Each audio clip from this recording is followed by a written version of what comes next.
Los libros son puertas a otros mundos que están esperando que los descubras. Mundos que te emocionan, que te sorprenden, que te hacen reír y llorar. Mundos que dejan huella en tu vida porque te hacen más humano y más libre. Mundos creados por autores que te llevan de viaje rompiendo las reglas del tiempo y del espacio. En cada libro espera un mundo inagotable, para ti, para mí, para todos. Un mundo que seguirá tras la puerta esperando a que lo revivas siempre que quieras. Ya lo dijo Umberto Eco, cuando leemos un libro no tenemos que preguntarnos qué dice, sino qué quiere decir. Yo me llamo Irene Rodrigo y me encanta leer sumergiéndome en el mundo que hay detrás de cada libro y de su autor. Por eso te invito a que te vengas conmigo a una aventura que es emoción, diversión y descubrimiento. El viaje de los libros. Bienvenido a Léeme.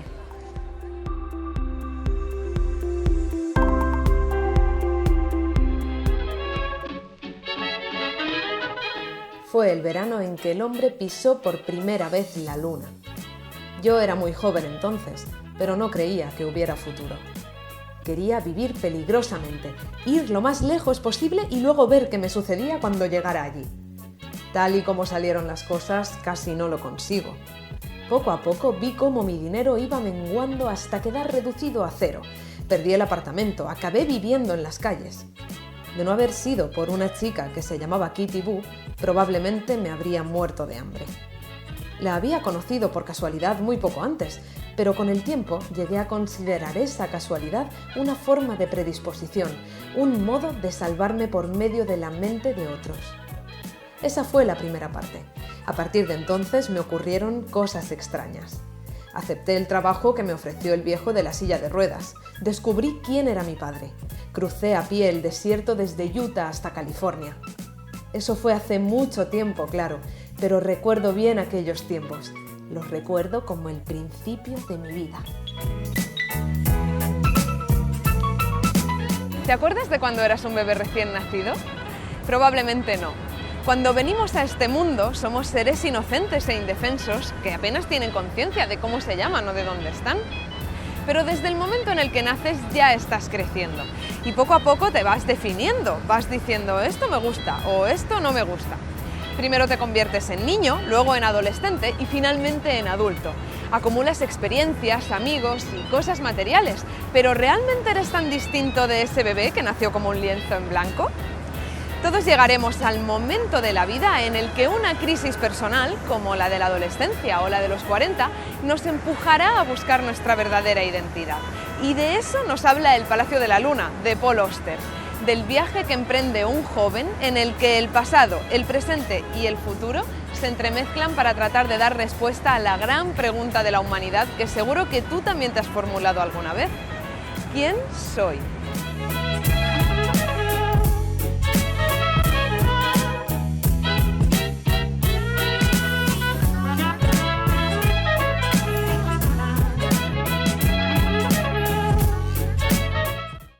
Marco Stanley Fogg, así se llama nuestro protagonista. Y si te fijas en este nombre están incluidos tres grandes exploradores de la historia. El veneciano Marco Polo, Henry Morton Stanley, que recorrió África en el siglo XIX, y finalmente Willy Fogg, el protagonista de La Vuelta al Mundo en 80 días, la gran novela de Julio Verne. Y este nombre, claro, no es casualidad, porque Marco también es un gran explorador. Es una persona que quiere descubrir su vida y sus raíces. Y por eso él es quien escribe El Palacio de la Luna y quien desde el futuro nos está contando su historia de autodescubrimiento. Una historia que empieza cuando Marco se queda huérfano de su madre soltera y se ve obligado a irse a vivir con su tío Víctor, que es músico y lector empedernido. Paul Auster escribió los primeros borradores del Palacio de la Luna mientras estudiaba literatura aquí, en la Universidad de Columbia de Nueva York. Sin embargo, Auster no pensaba que pudiera ganarse la vida como escritor, así que durante muchos años renunció a sus sueños artísticos y se dedicó a dar vueltas por el mundo mientras trabajaba en diversos empleos. ¿Y qué sucedió entonces? Que su padre murió. Y fue esta muerte lo que convirtió a Paul Auster en el escritor que es hoy. Con la muerte de su padre, Paul Auster recibió una herencia que le permitiría vivir sin trabajar durante varios años. Así que por fin decidió hacer lo que siempre había amado: escribir. Y fue durante ese periodo cuando Auster escribió su primera novela, La invención de la soledad, que retrata precisamente la relación distante que siempre tuvo con su padre. De hecho, la primera parte del libro se titula Retrato de un hombre invisible, porque Auster percibía a su padre como un hombre permanentemente ausente. Y aquí empiezan las relaciones con el Palacio de la Luna, porque Marco, al igual que Auster, tampoco tuvo nunca una relación estrecha con su padre. De hecho, Marco no tuvo ninguna, porque ni siquiera llegó a conocerlo. Y aunque Marco no lo sabe, la pregunta de quién es su padre será lo que motive la búsqueda de su propia identidad. Aquella gente era de mi edad, pero por lo identificado que me sentía con ellos, igual podían haber estado en otro planeta. Fernández se fue. Yo me quedé donde estaba durante varios minutos. Luego me levanté de la cama y me vestí. No tardé mucho en estar listo. Llené una mochila con unas cuantas cosas, me puse el estuche del clarinete debajo del brazo y salí por la puerta. Estábamos a finales de agosto de 1969. Tal y como lo recuerdo, el sol brillaba con fuerza aquella mañana y una ligera brisa soplaba desde el río. Me volví hacia el sur, me detuve un momento y luego di un paso. Después di otro y de esa forma eché a andar calle abajo. No miré atrás ni una sola vez. Hay muchos escenarios en el Palacio de la Luna, pero uno de ellos destaca por encima del resto: Nueva York. Paul Auster siempre ha sido un gran amante de esta ciudad, en especial de Brooklyn, de este distrito donde todavía hoy el escritor vive. De hecho, aquí todos los 27 de febrero se celebra, aunque parezca mentira, el Día de Paul Auster. El escritor no ve la ciudad solamente como un escenario, sino que para él es más bien una extensión de sus personajes. Así que se podría decir que en el Palacio de la Luna, Nueva York es un personaje más, al igual que París es la protagonista de Rayuela, de Julio Cortázar. La inmensidad de la capital del mundo no puede dejar indiferente a nadie. Marco no nace en Nueva York, pero escoge esta ciudad para venir a estudiar. Y como Paul Auster, lo hará en la Universidad de Columbia. Por si no tuviera ya suficientes tragedias en su corta vida, a Marco le sobreviene una tragedia más: la muerte de su tío Víctor. Nuestro protagonista está arruinado, pero la muerte de este familiar, como le pasó a Paul Auster con la de su padre, le permitirá vivir durante un tiempo más, porque su tío Víctor le deja como legado cajas y cajas llenas de libros, concretamente 1492 libros que Marco irá vendiendo para sobrevivir en Nueva York.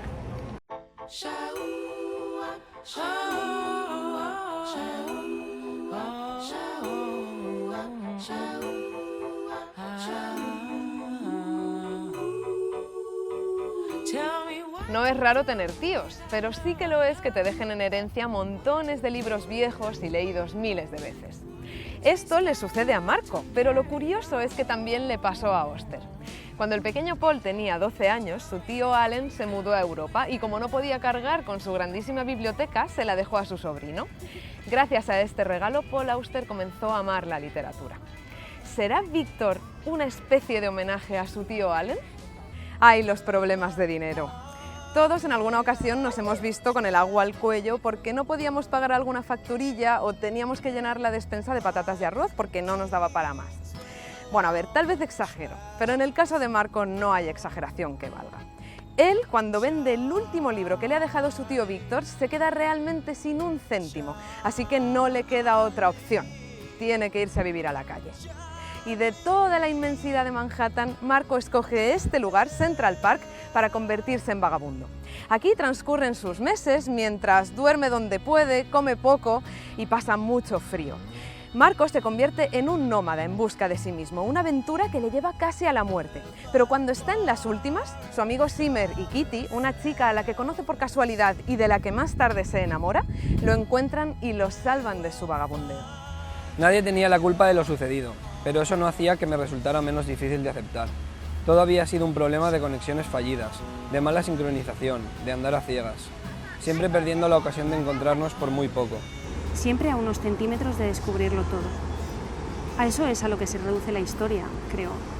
A una serie de oportunidades perdidas.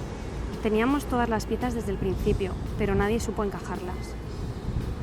Sí, Marco conoce a Kitty por una rocambolesca casualidad. La casualidad, el azar, es el tema preferido de Paul Auster. Lo incluye en todas sus novelas y guía prácticamente la totalidad de la vida de los personajes que nacen de su imaginación.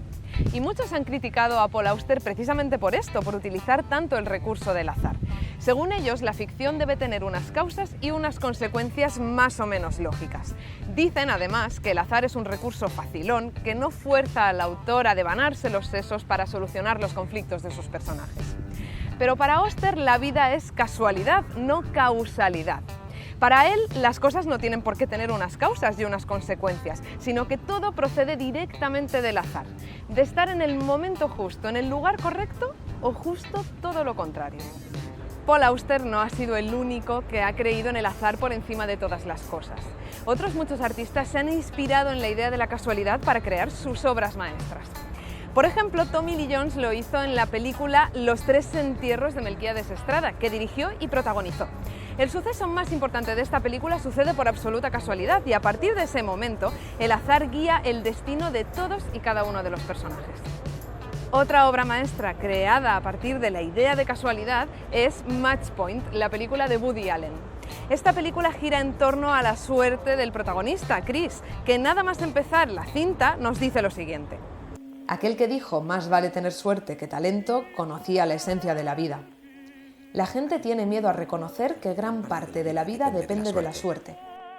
En un partido hay momentos en que la pelota golpea el borde de la red y durante una fracción de segundo puede seguir hacia adelante o caer hacia atrás. Con un poco de suerte sigue hacia adelante y ganas. O no lo hace y pierdes. Seguro que puedes poner algún ejemplo en tu vida en el que la casualidad ha sido la gran protagonista. Esa pregunta del examen que era justo la que mejor te sabías, ese descuido casual que te ha hecho conocer al amor de tu vida, incluso podrías pensar que las casualidades te han hecho ser quien eres hoy. Y Paul Auster parece que también piensa de esta manera, pero hay muchas otras personas que no creen en la casualidad, sino en la causalidad. Es decir, todo tiene un porqué, todo tiene unas causas. ¿Y tú qué piensas? ¿La vida entera es una gran casualidad o las cosas tienen un sentido más profundo? Vamos a averiguarlo. A mí me ha hecho más peso la casualidad que la causalidad. El azar para mí no existe nada. Todo lo tienes que buscar tú. No te viene, vamos, las cosas no vienen. De todos los pisos que hay en Barcelona, que hay 200.000, el encontrarme con alguien con la que después tuve tanta, no sé, afinidad, me resulta sospechoso. Personas o animales que he querido, que no sé.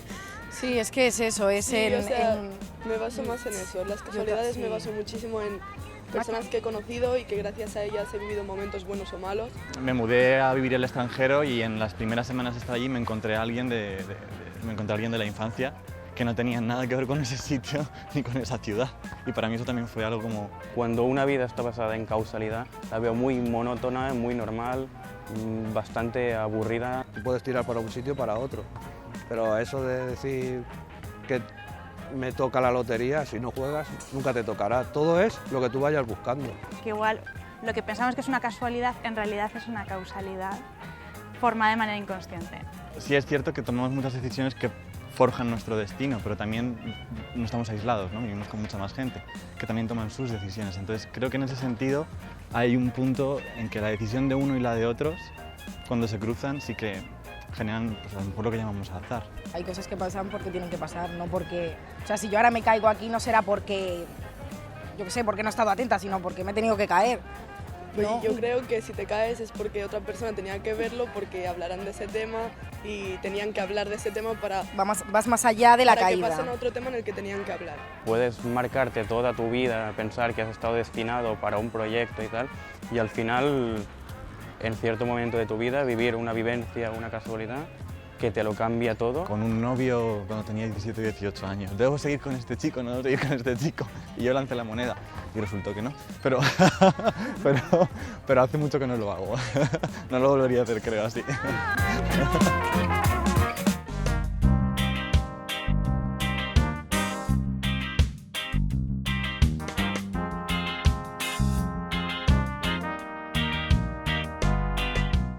Sea por casualidad o por causalidad, el caso es que Zimmer y Kitty encuentran y rescatan a Marco.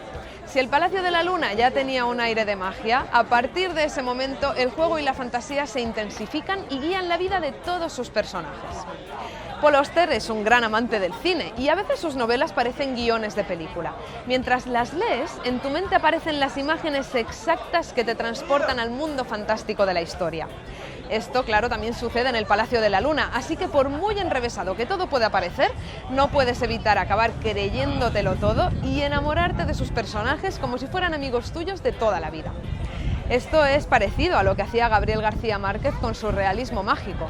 Aunque la gran mayoría de sus historias fueran imposibles de creer, él las contaba con tanta naturalidad que acababas creyéndotelas con los ojos cerrados. Paul Auster, además de un gran amante del cine, le encanta la literatura española. De hecho, El Lazarillo de Tormes es una de sus obras preferidas.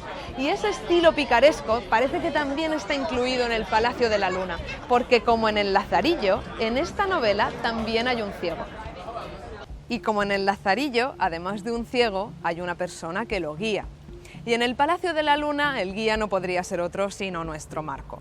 El ciego se llama Thomas Effing y es un hombre muy misterioso que contrata a Marco para que lo cuide aquí, en el West Village de Nueva York, donde tiene una casa.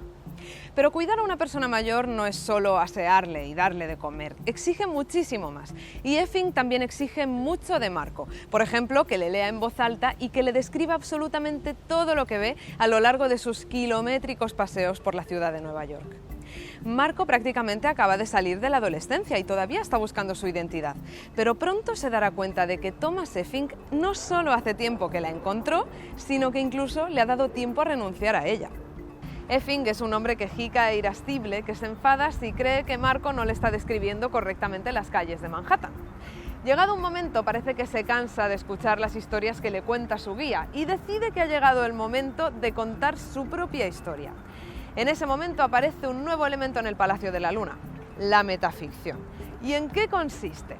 La definición formal sería que es el empleo de la ficción para reflexionar sobre la propia escritura, sobre el proceso de escribir. Podríamos decir que es algo así como introducir una historia dentro de otra historia que ya está creada de antemano, como las muñecas rusas. Aquí entrarían los juegos de espejos, el libro que está dentro de otro libro, el autor que se desmiente a sí mismo lo que ha dicho en páginas anteriores. Y como decimos, en el Palacio de la Luna la metaficción aparece cuando el relato principal, que es la vida de Marco, se interrumpe momentáneamente para dar paso a la apasionante autobiografía de Thomas Effing. Yo solo tenía 17 años, era poco más que un niño. Cuando los ojos de Tesla me atravesaron, probé por primera vez el sabor de la muerte. Eso se aproxima más a lo que quiero decir. Noté en la boca el sabor de la mortalidad. Y en ese momento comprendí que no viviría eternamente. Se tarda mucho en comprender eso, pero cuando finalmente lo aprendes todo cambia en tu interior. Ya nunca vuelves a ser el mismo. Yo tenía 17 años y de pronto, sin la menor sombra de duda, comprendí que mi vida era mía, que me pertenecía a mí y a nadie más. El Palacio de la Luna. Qué título más misterioso, ¿verdad? Pues vas a tener que llegar hasta el final de la novela para comprender completamente su significado, aunque te vas a dar cuenta de que a lo largo de las páginas Auster nombra en muchas ocasiones a la Luna. De hecho, nos dice que el Palacio de la Luna existe y que está aquí, en el barrio de Chinatown, en Nueva York. ¿De qué crees que se puede tratar? Las personas siempre nos hemos sentido muy atraídas hacia este satélite. Hemos hecho rituales en su honor, le hemos atribuido propiedades mágicas, hemos querido conquistarlo una y otra vez. Y de hecho, Marco Stanley Fogg, nuestro protagonista, nos dice que su historia comienza en 1969, es decir, el año en el que el hombre pisó la Luna. Y como la NASA, él, Marco, también quiere encontrar su propia Luna, quiere encontrar sus propias respuestas, quiere averiguar quién es y por qué es como es. La Luna quizá nos queda un poco lejos, pero Nueva York no tanto. Ya lo hemos dicho, Paul Auster es un enamorado total de esta ciudad. Por eso muchas de sus historias se desarrollan entre las amplias avenidas de Manhattan o en las acogedoras calles de Brooklyn, todas ellas con muchas historias que contar. Y seguramente a ti te sucederá que aunque no vivas en Nueva York e incluso no la hayas visitado, parece como si la conocieras de toda la vida. La hemos visto tantas veces en películas, cuadros o series que todos podríamos ser un poco neoyorquinos. La serie Friends, por ejemplo, transcurre en Manhattan y sus personajes viven en este edificio, que debe de ser uno de los más fotografiados de la ciudad. Los amigos toman café en el Central Perk. Esta cafetería no existía realmente, pero fue abierta durante un mes en 2014 para celebrar el 20 aniversario de la serie. El pintor Edward Hooper plasmó en sus cuadros la vida estadounidense de su época. Y por ejemplo, esta famosísima pintura suya, Nighthawks, retrata una sombría esquina de Manhattan. Ejemplos de películas con Nueva York como telón de fondo no nos faltan. Una de las más recientes es El Lobo de Wall Street, en la que Leonardo DiCaprio se convierte en el especulador con menos escrúpulos de la Gran Manzana. También Desayuno con diamantes, con Audrey Hepburn. Esta película está basada en una novela de Truman Capote, un escritor que adoraba Nueva York.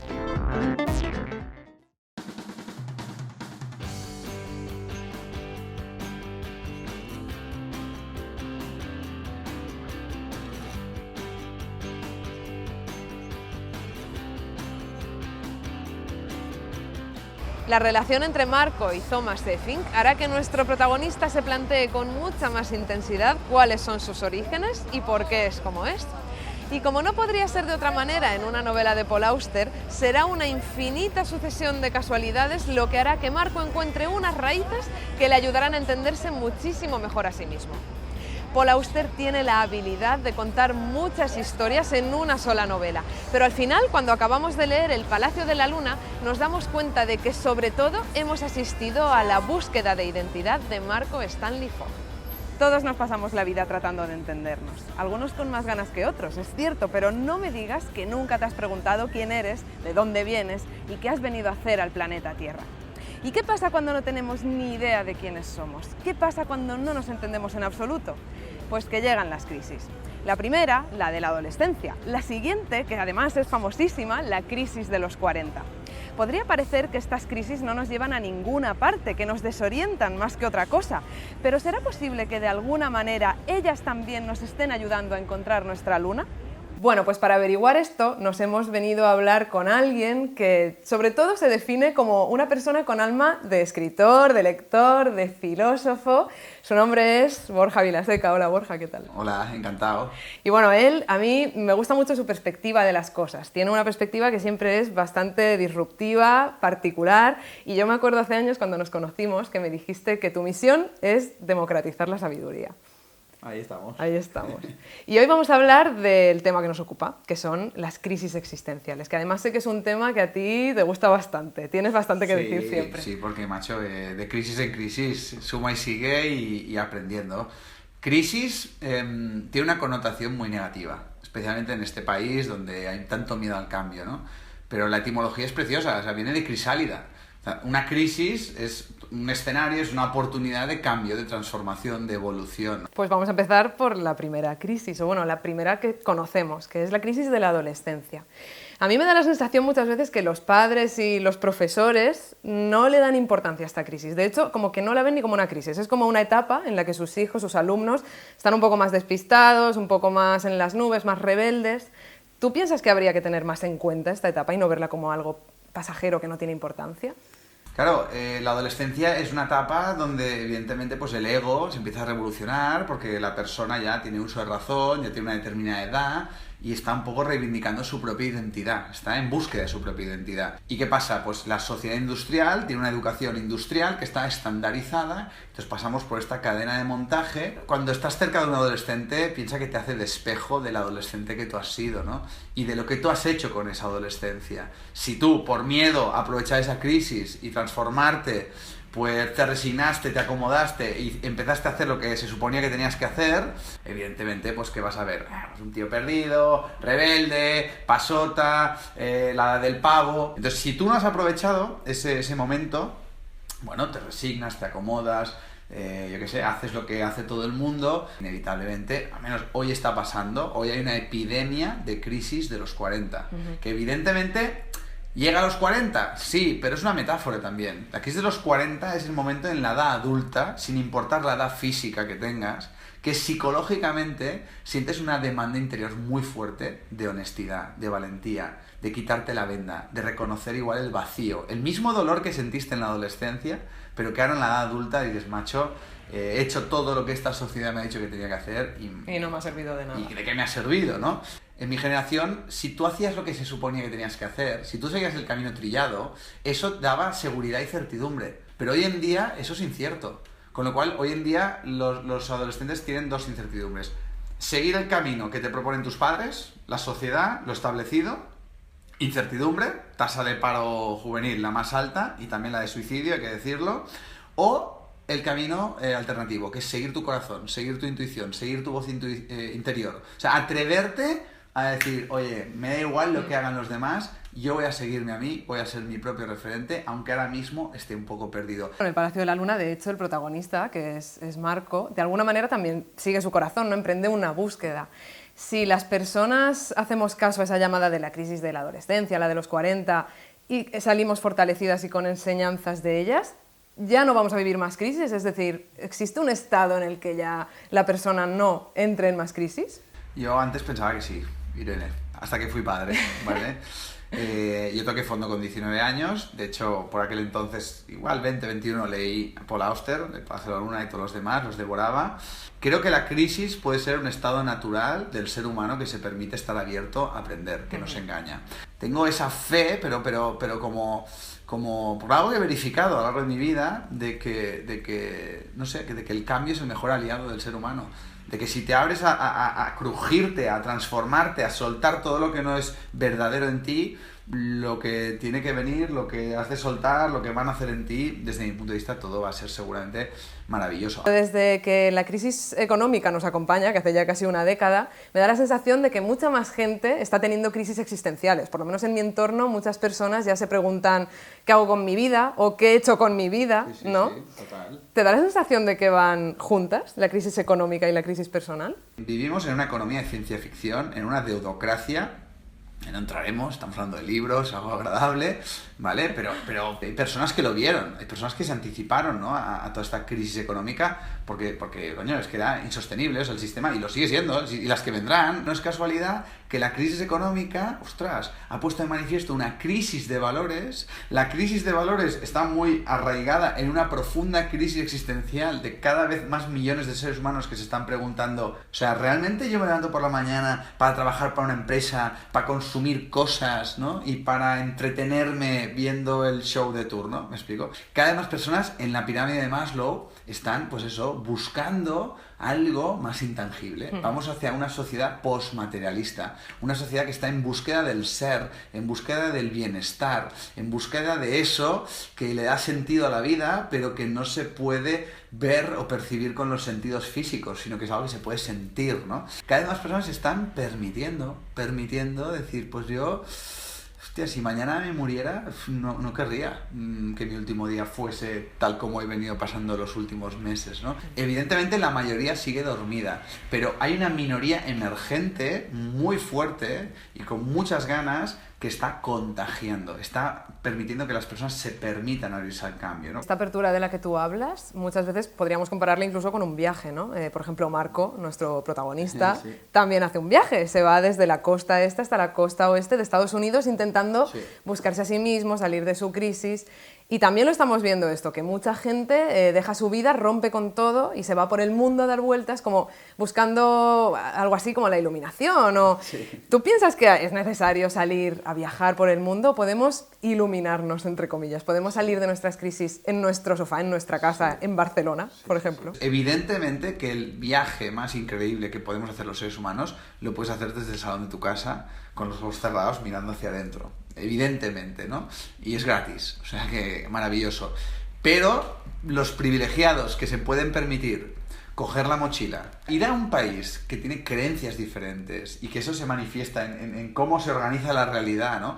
Es que eso te confronta, ¿no? Te das cuenta de que hay infinitas maneras de vivir, infinitas maneras de ver la vida, infinitas maneras de estar en este mundo, ¿no? Para que cada uno descubra la suya. O sea, una experiencia que todo buscador que está en crisis, para mí sí o sí, ojalá que pueda vivir, es viajar solo, mínimo 10 días, de irte contigo mismo a algún lugar donde no puedas parchear, donde no puedas escapar de ti, donde no tengas televisión, donde no puedas hablar con otro ser humano, donde, no sé, solo puedas estar contigo mismo, con la realidad, con este momento, ¿no? Y no te quede más remedio que entrar en ese aburrimiento existencial, en ese horror al vacío, ¿no? Y sentirlo, ¿no? Porque yo creo que eso es un acto de profunda madurez.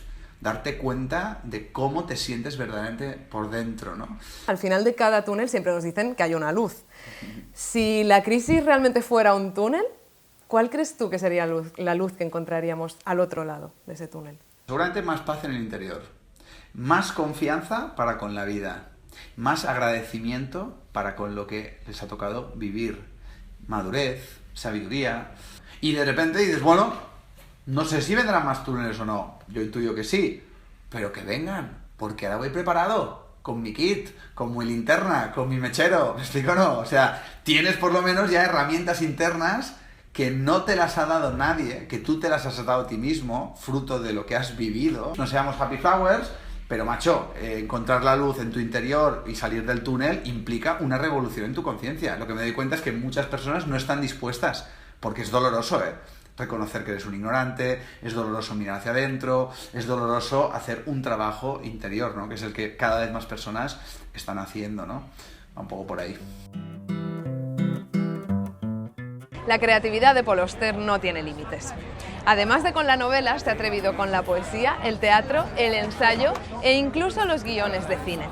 Paul Auster es el guionista de la película Smoke, cuyo protagonista es un estanquero que todos los días, sin falta, fotografía esta misma esquina de Brooklyn.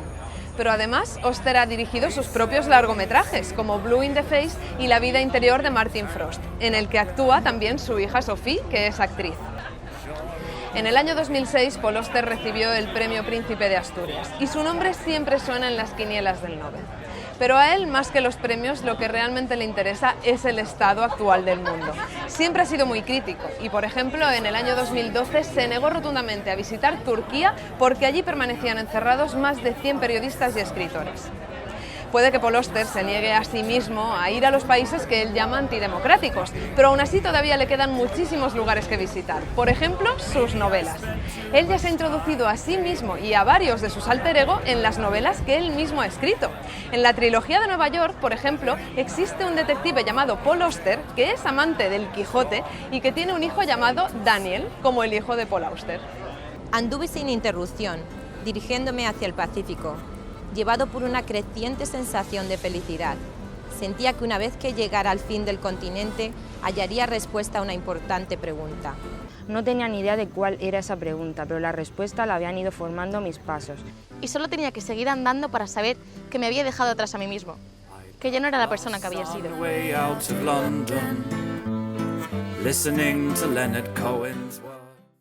¿Encontrará Marco su luna? ¿Cuál será ese palacio que ya nos está anticipando el título de esta novela tan llena de casualidades increíbles? Lo que sí que nos dice Marco al inicio de su relato es que para encontrarse a sí mismo tendrá que hacer un largo viaje. Desde Utah hasta California, Marco recorrerá a pie caminos y carreteras buscando sus orígenes y las respuestas a las preguntas más trascendentales de su vida. Pero tranquilo, porque si tú también estás en crisis, si también te estás buscando en este momento, no hace falta que recorras más de 1000 kilómetros para encontrarte. Generalmente no es necesario irse tan lejos. El viaje más importante, el que te ayudará a descubrir el porqué y el para qué de tu vida, es el viaje interior. ¿Cómo acabará tu búsqueda? Ni tú ni yo podemos saberlo. Al igual que el final abierto del Palacio de la Luna, es imposible predecir cuál será el desenlace de tu vida. Pero tal vez sí que puedas, como Marco, decidir por dónde empezar a construirla.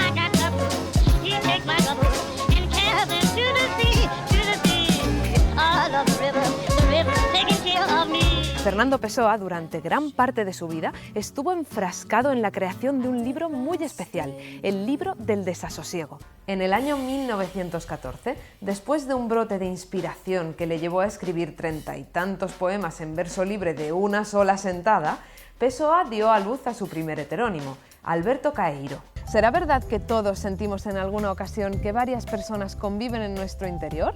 que me da por pensar cómo sería, no sé, si hubiese tenido otra vida. Otro genio, John Nash, premio Nobel de Economía, sufrió esquizofrenia durante casi toda su vida y, de hecho, su lucha contra la enfermedad fue retratada en una película, en Una mente maravillosa.